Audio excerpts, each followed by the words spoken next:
জোয়ার ভাটা।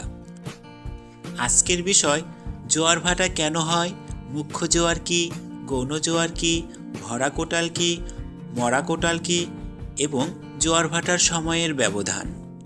মোটামুটি আমরা অনেকেই জোয়ার ভাটা দেখেছি, বিশেষ করে যারা সমুদ্র সৈকতে গিয়েছিলাম।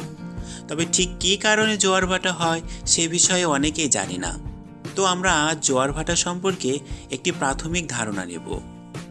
আর কথা না বাড়িয়ে চলুন মূল আলোচনায় আসা যায়।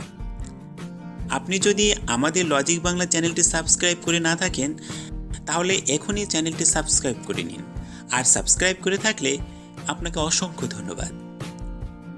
ধরে নিলাম এটি একটি সমুদ্র সৈকত, যেখানে এই পর্যন্ত জল আছে এবং এখানে আমি দাঁড়িয়ে আছি। হঠাৎ করে আমরা দেখতে পাই জলের পরিমাণ অনেক বেড়ে গেছে, আবার অনেক সময় দেখতে পাই জলের পরিমাণ অনেক কমে গেছে।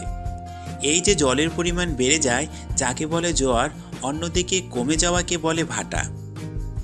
মূলত সূর্য ও চাঁদ পৃথিবীকে আকর্ষণ করে বলেই জোয়ার ভাটা হয়।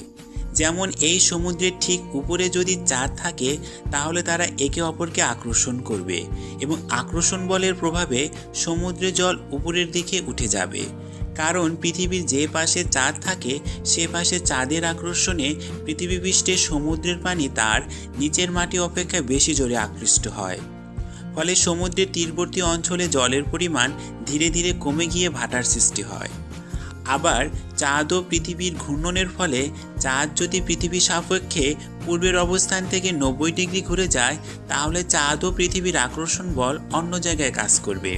ফলে পূর্বের অবস্থানে ধীরে ধীরে পানি বেড়ে গিয়ে জোয়ারের সৃষ্টি হবে।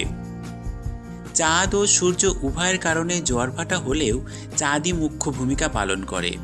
কারণ পৃথিবী থেকে তাদের দূরত্ব, সূর্য অনেক দূরে হওয়ায় তার আকর্ষণ বল পৃথিবীতে অনেক কম। অন্যদিকে